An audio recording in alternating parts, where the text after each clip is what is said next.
Hey all, hope all is well. This is another video in the Road to Grandmaster series, and this one I go over my round 8 game from the New York International.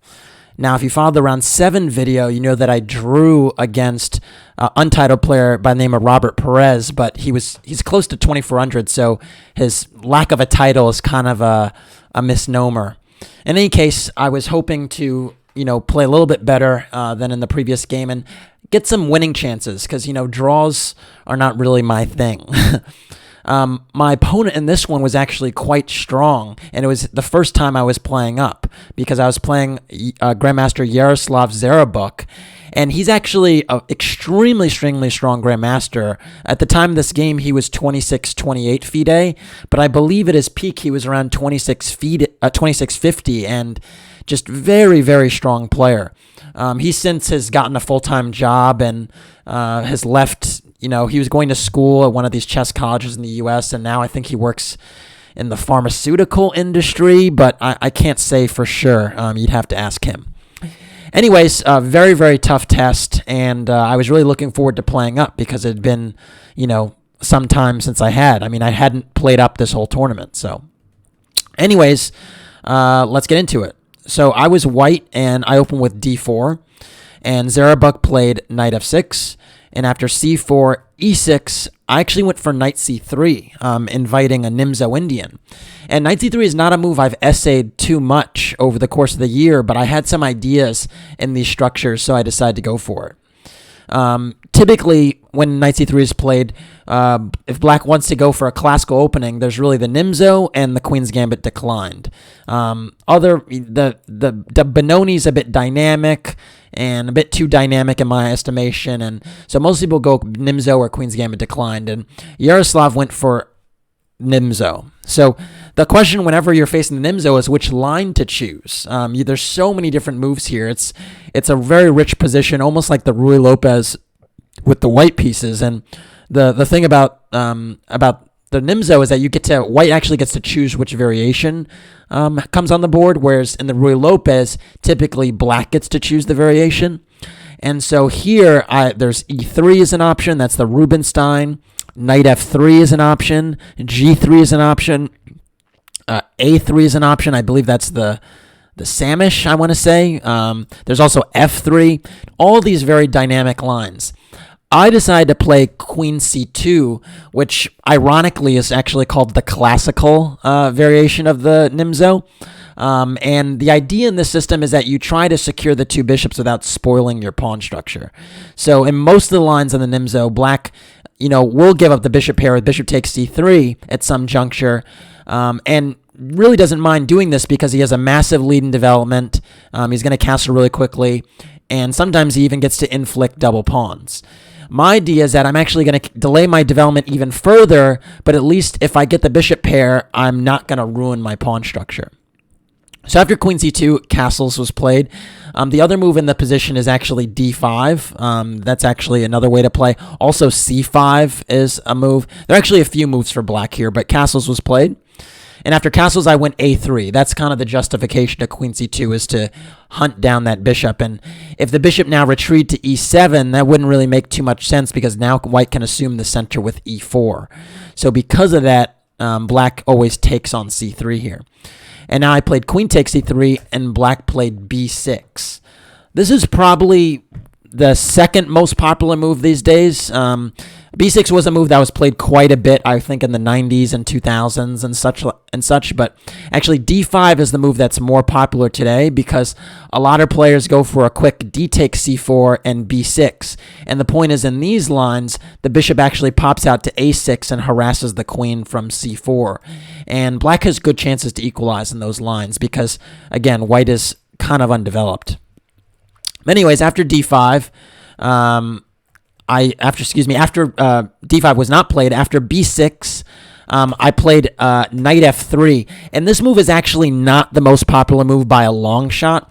The most popular move in the system is actually bishop g5, and play typically goes bishop b7, e3, and what winds up happening in a lot of these lines, e3, d6, knight e2, knight bd7, a lot of times the queen actually goes to c2 and then the knight goes to c3. And the justification for that is that this rook will come to d1. The knight will be more active on c3 than it is on the second rank. And white tries to get all his pieces on the ideal squares. The knight on c3, the rook on d1, the bishop on e2, and get the two bishops that way. In my opinion, this is really a quite ambitious try, and because it's pretty much resting on the fact that black won't disturb white's setup. And so I thought, this would be a little bit risky to go for that.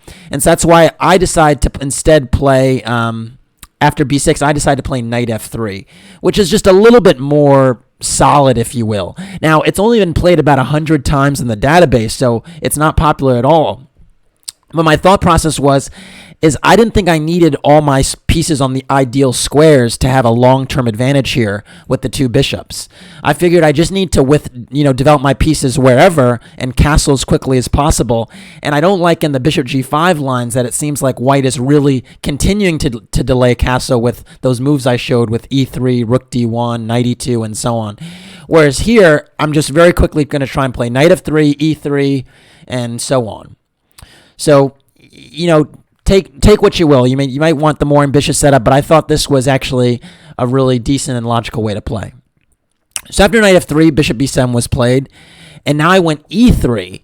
And this move, if you haven't seen it before, might seem really perplexing because I'm locking my dark square bishop behind my pawn chain. But again, the impetus here for me was not actually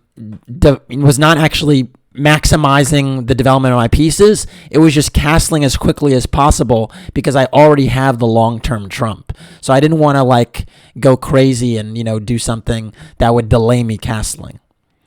So after e3, knight e4 was played, and now I went back queen c2, and now f5 was played. And this is actually very, very aggressive setup and kind of a way to try and challenge my position, because in lines where I put my knight on e2, this knight e4 and f5 stuff doesn't make sense because I can just play f3 and kick away the knight.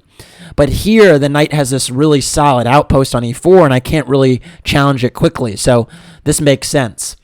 And in some lines, there are ideas for black to actually just go rook f6 and rook g6 or h6 if I castle kingside really quickly. So it is a tricky setup, and gives Yaroslav the dynamism that I think he actually wanted, because he is almost 200 points higher rated than me. So after f5, I actually went b4, and this was actually the other idea of my setup with e3 is I thought I don't necessarily have to put the bishop on g5. Instead, I can put it on bishop b2, and this long diagonal has decent potential if the position opens up. So I thought I could take that liberty to do that.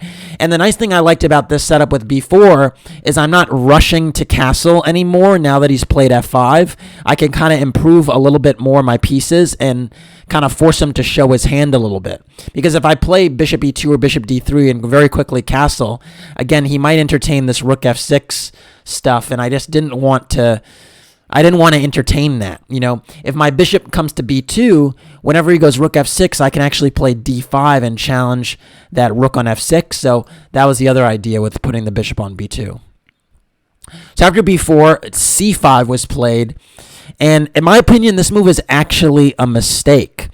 And the reason it's actually a mistake is because the bishop on c1, that comes to b2, will now have the potential to have an open diagonal, which is not necessarily the case if the pawn remains on c7. For instance, if black just plays d6 and I go bishop to b2 and then knight bd7, note that if I rush to play d5, black can shut things down with e5 and my bishop is caught behind the pawn chain.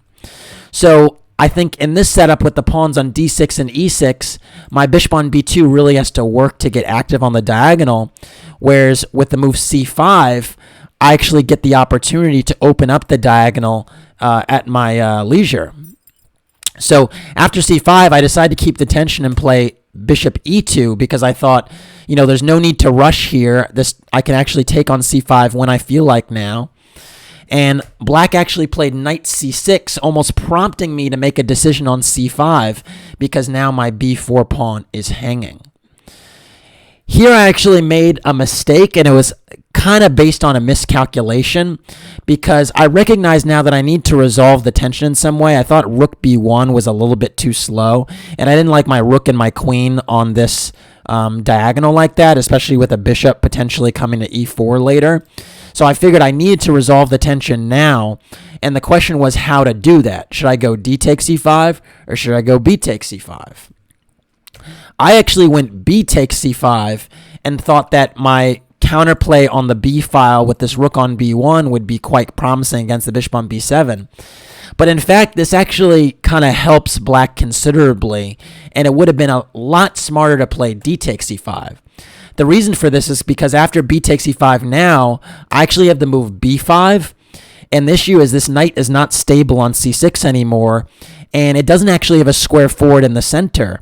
And if it moves to the side on a5, it's actually quite passive. Now I can put the bishop on b2 and rake along the long diagonal. And the thing that's kind of important to note is that whenever d5 is played, it's not actually something that really challenges me too much, because if he takes d takes c4, he ruins his structure. And I can even play c takes d5 and play against these hanging pawns because I do have the bishop pair. So this type of setup would be quite decent for me. And it's because of that the computer is actually suggesting queen a5 check. But this is also good because I can go knight d2. And again, this knight on c6 is problematic. And if it goes to e5, I can just play f3 and force this knight on e4 backwards. And the beautiful thing about this position is, you know, now that I have the two bishops and the pawn majority on the queen side, all the endgames are quite favorable for me. So if knight takes d2, I can actually choose to play the endgame with queen takes d2, and this position is actually much, much better for white. Or I can even play bishop takes d2 and keep the queens on the board and argue that with my two bishops and the pawn majority, why not keep the queens on the board? I have, you know, long-term and short-term trumps. And the nice thing about this f3 move is you can see now the bishop is very restricted on this diagonal. And I can shift my bishop over to c3, maybe put a rook on d1, maybe go a4, a5, and press my advantage.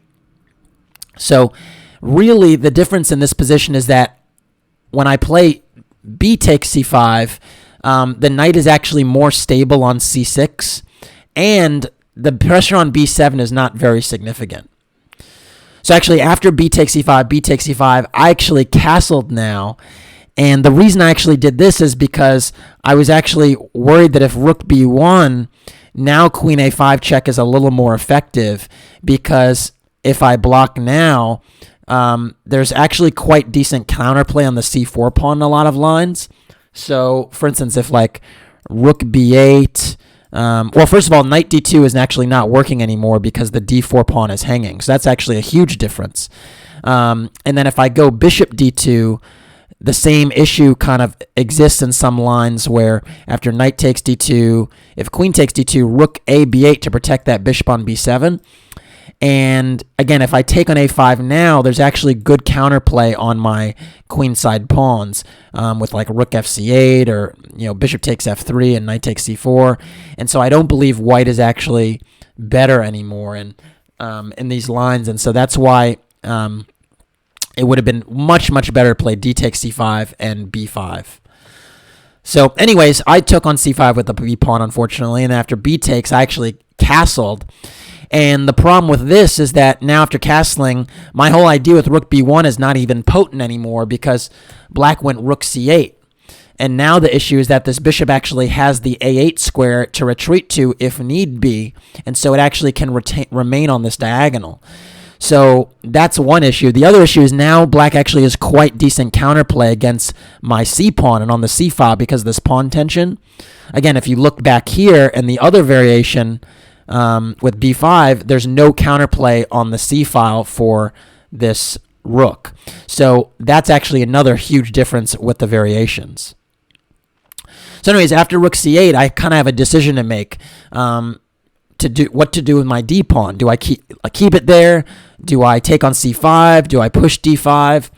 Well, taking on c5 doesn't really make sense at all, right? Because now these pawns are quite ugly, and after knight takes c5, black's doing a pretty decent job of just blockading my structure. And I don't think black has many problems here, to be honest, and c4 might be a target later. this thing I seriously considered was actually playing d5.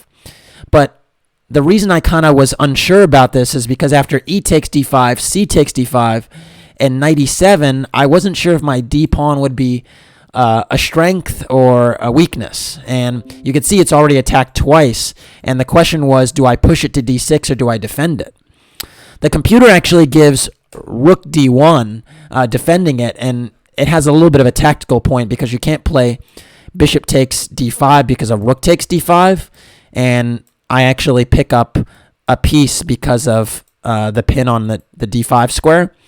But yeah, I wasn't quite sure if this was obviously it wouldn't take here on d5 because of that tactic, but I wasn't quite sure if after rook d1 he can play d6 and kind of play around the pawn, and I was very concerned this could be a long-term weakness rather than a strength. It turns out I could defend it effectively with rook b1, challenging that bishop, and after rook b8, bishop c4. But again, I wasn't sure if like black goes king h8 and then spins this knight around, that I wouldn't have problems. It turns out that after knight c8, I could play bishop f1, and I can get a decent position here because I have a4, a5 as an idea to kind of challenge the knight that may go to b6. But you can see it's actually quite unclear, and I mean, I don't know. These type of dynamics I was just quite unsure about. So instead, actually, after rook c8, I actually played knight e5, trying to simplify a little bit more and relieve the pressure on the d4 square. But this is actually a poor decision because it actually accelerates black's play along the c-file. After c takes d4, I'm forced to take on c6 with my knight because the d4 pawn is hanging. And after knight takes c6, rook takes c6, and e takes d4, now black played bishop a6, and you could just see that the c-pawn is a serious target here, and my bishop pair is not working so well right now.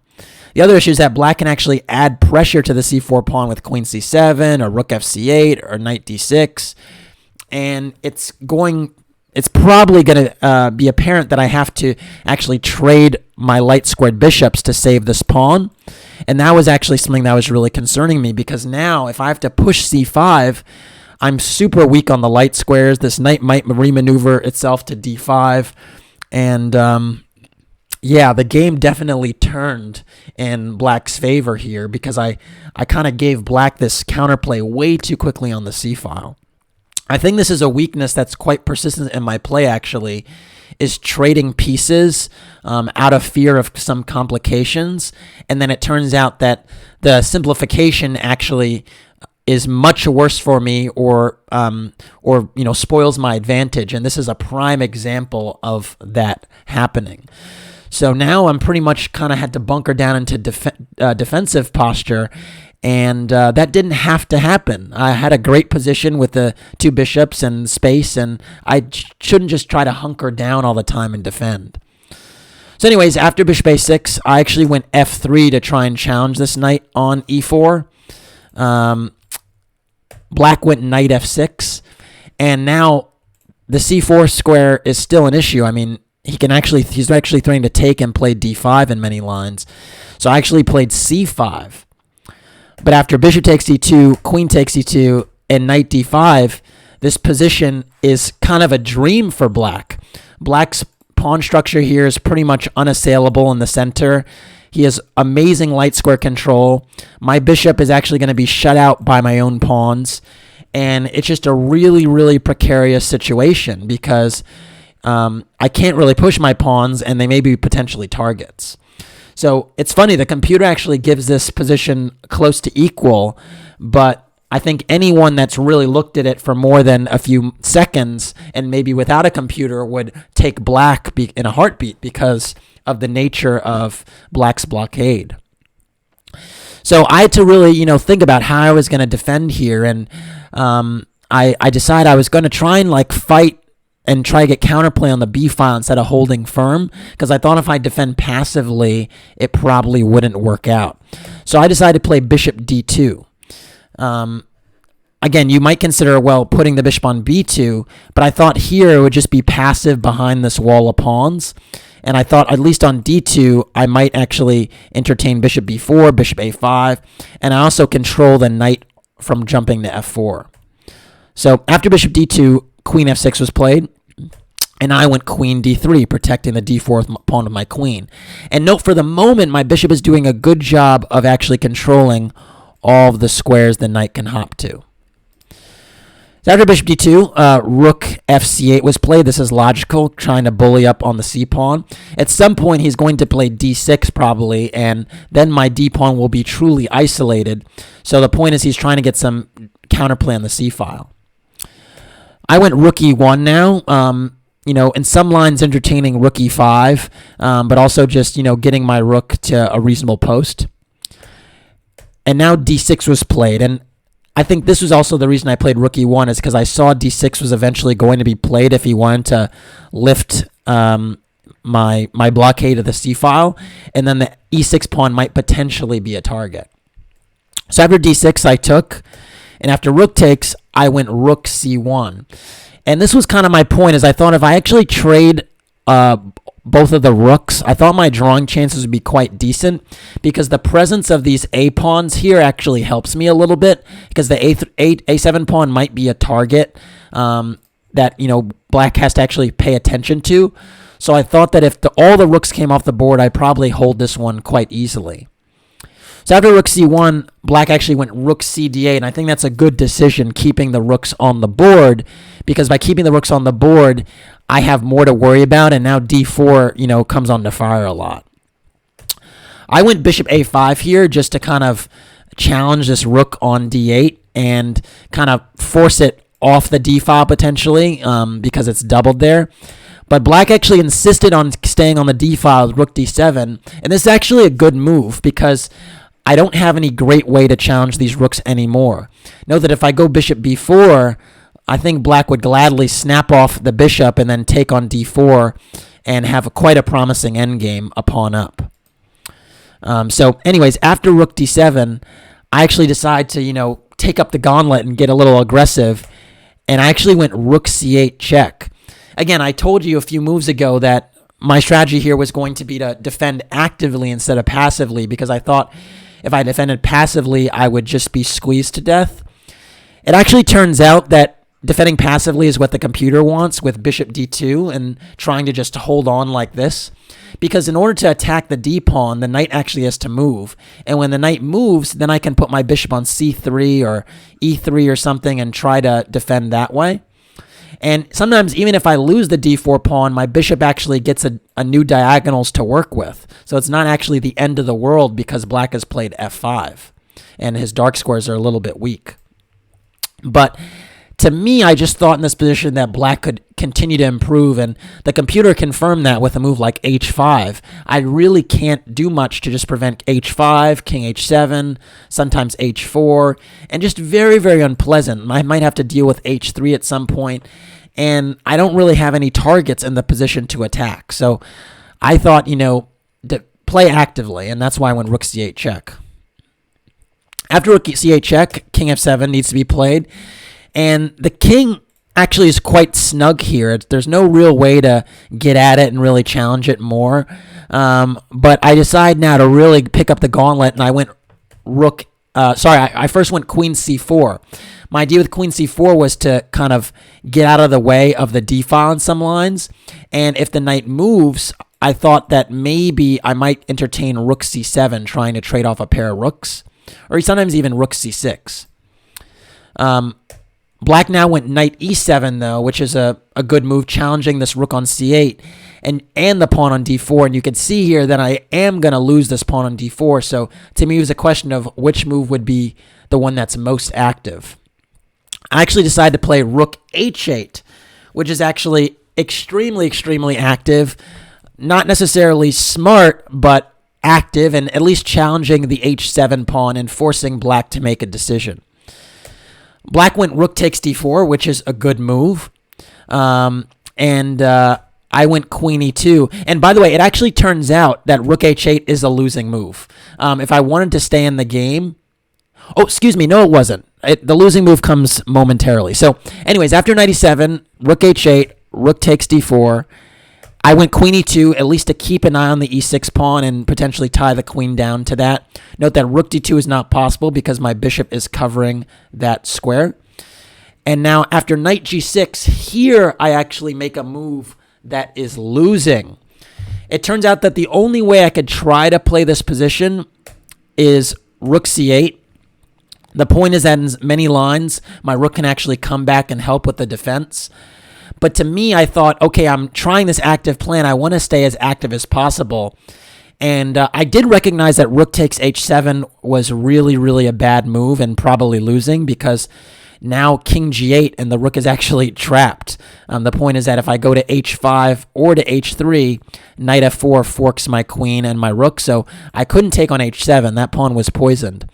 But I thought that rook a8 was actually quite challenging because at least here I'm actually eyeing the a7 pawn, which gives black something to think about while he's pressing forward. But it turns out this position is actually losing by force. Knight f4 was played. This is a good move, challenging my queen on e2. And the other thing is now this knight's in a very, very aggressive post, eyeing the g2 pawn, and all of a sudden black gets really fantastic mating ideas. I went queen c2, at least trying to keep my queen active and entertaining maybe queen c8 and queen e8. And black went rook 4 d5, challenging my bishop on a5. That is another really good move. And now I went bishop c3, challenging this queen on f6 and holding the d4 square in check for now. And black played rook c5. And so far in this sequence, Yaroslav is playing pretty much perfectly since rook a8. All the moves he's played, knight f4, rook c5, excellent chess. After rook c5 now, I'm actually pinned, and if I take on f6, rook takes c2, this is easily lost for me because now the bishop on f6 is hit and rook takes g2 or knight takes g2 is a serious threat. So instead, I actually went queen a4. And this was my last-ditch effort because in this position, all of a sudden, I'm attacking the rook on d7, the knight on f4, and the queen on f6. And fortunately for me, in Yaroslav's time trouble, he did not find the forced win. It's actually extremely complicated in his defense. It's not an easy one, but there is a forced win here. So why don't you pause the video and try to, calculate some of the lines and, figure out what the best course of action here, because it's quite an interesting line. All right, hopefully you got a chance to pause the video and calculate the lines here. Actually, it turns out in this position that the move that wins is actually queen takes c3. And this would be a tough move to play when you don't have a lot of time on your clock. But the point is actually after queen takes d7 check, I have to go for this because the e1 rook is hanging, so I have to take the d7 rook. After queen takes d7 check, king g6. The king is actually quite safe on g6, and the mating threats are actually really, really strong. So queen takes e1 is a serious threat. Queen c2 is also a serious threat, just landing mate on g2. And so I pretty much have to... I have to take on e6 and, give back the exchange back. And here, amazingly, I actually don't have a perpetual. After knight takes e6, queen takes e6, and king h5, I actually still have, different ways I can check the black king, but none of them are sufficient. And black is threatening some checks of his own and mating ideas where this rook is, out of the game on a8. So let me show you a few of these lines because they're quite funny. So if I go g4 check, f takes g4, I have two ways I could take the pawn, but neither are sufficient. If I go f takes g4, king h4 is played, and it's amazing, but the king's actually quite safe on h4. If I go rook e8 to try to bring this rook back into the game, that's the only reasonable move. Note that if I go queen e7, now the king can actually go to h3, and there are no more checks here. And the king is actually now participating in the mating net. So rook e8 is pretty much the only way to keep the game going. And now queen d4 check, queen e3, and queen takes g4 check, king h1, queen d1 check, and queen e1 check is actually winning for black. The issue is that after queen takes e1, rook takes e1, this rook endgame is just lost after g5. Black's a pawn up, but more importantly, his rook and king are ideally placed to kind of box out my king. So if I try to give some checks, the black king, is quite good on g4, and now he can actually push his pawns h5, h4, and then play a5, a4, and rook c4, and slowly squeeze me, and it's just decisive. And so this is a long line, obviously, and just to get to this would be quite difficult, but it is winning for black. The other way I could take the pawn was queen takes g4 check. This is actually even more funny, because now after king h6, I have a few checks, but the issue is that with either of them, black gets the chance to block with the rook. So if I go queen h4 check, rook h5, and now after queen f4 check, rook g5 check happens, and he blocks with check. And this gives him a much-needed tempo to consolidate. So after king f1, now black can rain down checks and then move the king out the way to h5 again. And here there are really no effective checks again, because after queen f7 check, king h4, the king again gets to run up the board. And yeah, it's actually a really funny line. This king h3 all of a sudden is just incredible. And the king is secure. The rook is now not pinned. And now if queen takes g5 is played, you think, oh, you got a rook. Not so fast. Queen c1 is a nasty skewer. So these lines are obviously very complicated, but they are winning. And, I actually wouldn't put it past this 2650 Grandmaster to see some of these lines if he had more time on his clock. Instead, Yaroslav actually played queen e7, and this move actually, keeps me in the game, because now I actually can play the move bishop takes g7 amazingly. And the issue is that I kamikaze this bishop, and the knight on f4 is still hanging. And I'm also threatening bishop f8 now, skewering the queen and the rook on c5. So all of a sudden here, it's not so clear. Black now went queen d6, which is a good move. The point is that now everything is actually protected, and this knight is actually still menacing. And I went rook takes a7, holding this rook in place on d7, and just trying to trade some pieces. And so it turns out this rook on a8 actually paid off. It wasn't correct, but the rook coming to a8, holding the counterplay on the a7 pawn, it actually wound up taking a7. And after rook takes a7, rook takes, queen takes, I also managed to protect my bishop on g7. For a moment here, I must say, I actually entertained, thinking about winning, because he was low on time, and it seemed to me that, if he makes one slip here, all of a sudden I'm the one with the bishop versus the knight and an extra pawn. I thought, hey, those are long-term trumps. But those aspirations quickly got doused after the move rook c7, because now I have to really take care of my queen and my bishop on g7. And I have to go queen d4. And after this trade, now black actually went rook c2. And now we actually made the time control, and the position is actually not very clear. Because, actually, what am I saying? There was no time control in this tournament. I don't think there was an extra 30 minutes. But in any case, I recognized here that it wasn't so clear, because even though I'm a pawn up, g2 all of a sudden is hanging. And if I push the pawn to g3, that actually loses on the spot to knight e2 check, forking my king and bishop. So all of a sudden I have to be very, very careful not to screw everything up. And I have to go passive, unfortunately. And so I decided to go bishop f2. I thought this move covers g2 and stops knight e2 check. And I recognized here I'm obviously not winning or anything, but I should be able to hold this position even if I lose the a pawn. Black now went rook a2, trying to round up that a pawn. And I went rook d1, just trying to control the d3 square.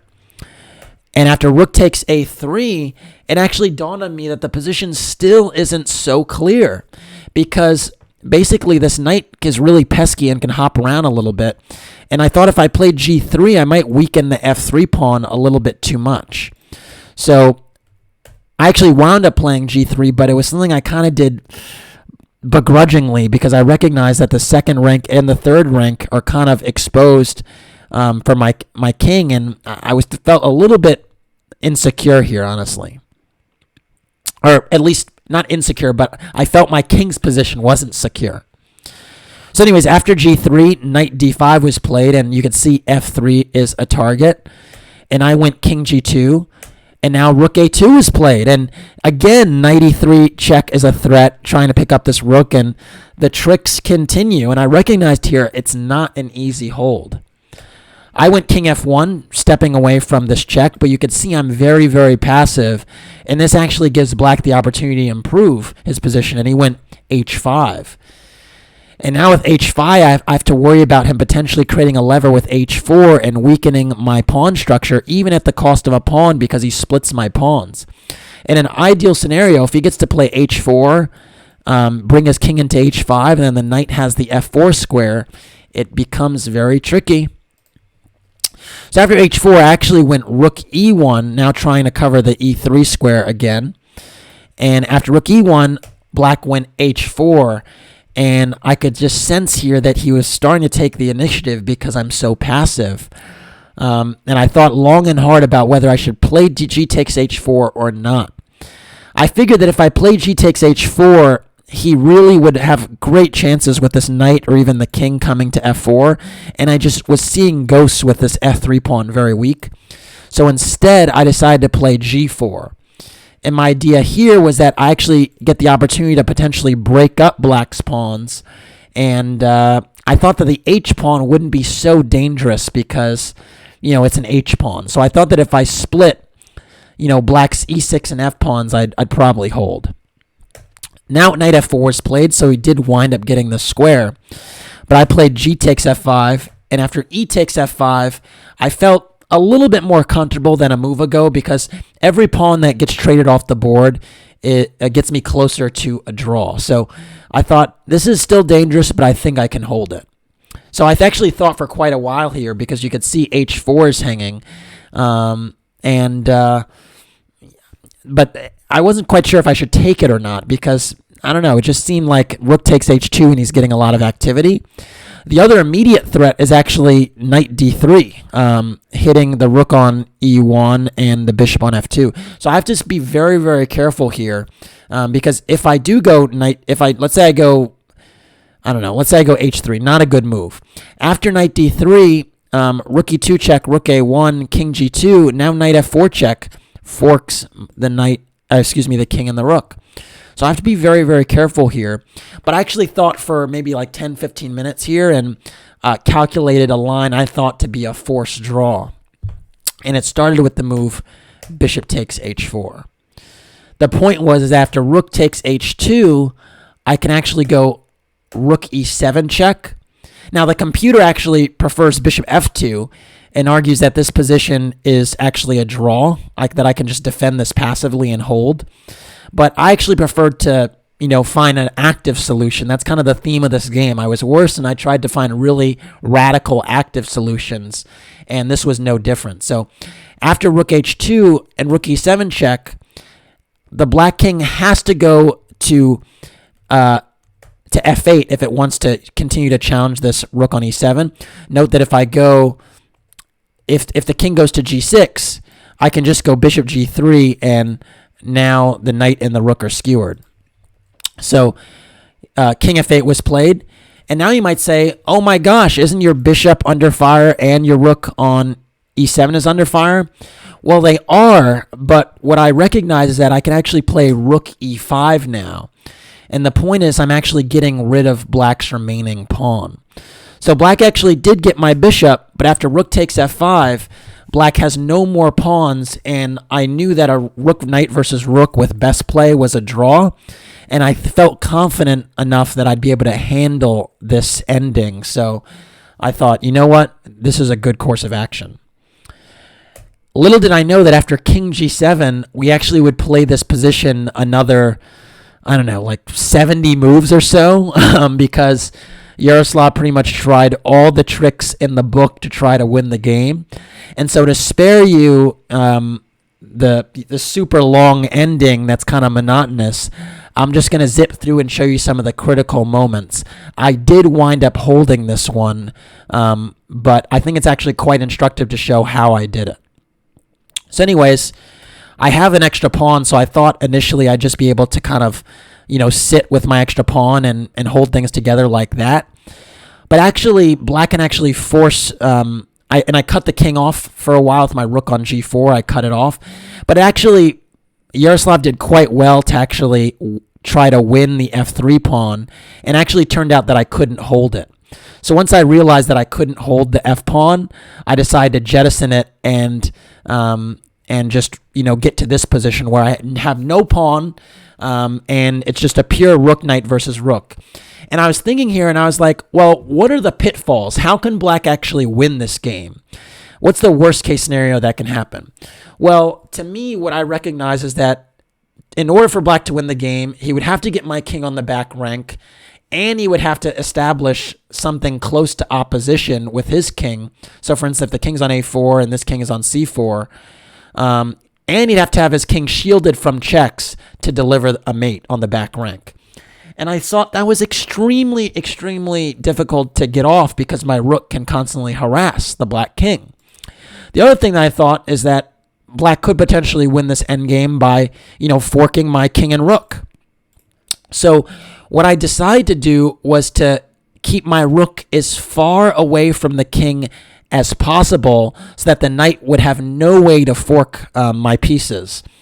And actually, I think I actually kind of invented a defensive method here over the board that I think is quite instructive, and I'm going to call it the four corners method. The idea that I had is if I keep my rook in one of the four corners sufficiently far away from my king, that there would be no checks for me, and at the right moment, I could always harass the black king and prevent him from establishing opposition. So I kind of stumbled upon this plan. I started to check a little bit, and then I was like, you know what? I'm just going to keep the rook in the corner. And it's actually quite instructive. My rook just, my king gets boxed in. I get to the back rank. It looks like he's close. And then all of a sudden, I move to another corner. So I got to rook h8. Now he forces my king to another side. Now I'm back on the back. I'm getting closer to the back rank again. And then my rook goes to a8. So I was on h1, h8, and now a8. Now he forces me, tries to force me to h1. I'm getting to the back rank again. I'm getting quite passive. And then I pushed the rook to a1. And basically, by keeping the rook in one of the four corners and then harassing when needed, it was actually remarkably easy to hold. And so we actually played this position for 50 moves. And note that the 50 move rule reset when I lost the pawn. But finally, after rook b7, that was 50 moves, and I was actually able to claim a draw. So kind of a shaky game from me. I definitely had an advantage with white in the opening and really spoiled it, and then he started to outplay me. And I was even losing, but managed to mix it up just enough to confuse him and give myself chances. And then in the end game, it actually wasn't super clear, but I managed to hold firm because the worst was over and held a technical end game in the end. So all in all, I was quite pleased to get the draw given, the up and down nature of the game. But I definitely could have played better. So anyways, that's it for this one. Thanks for watching. Please like and or subscribe to the channel. And if you want to support the Road to Grandmaster journey, you could do so by making a donation through the PayPal link in the description below. Thanks again. Take care.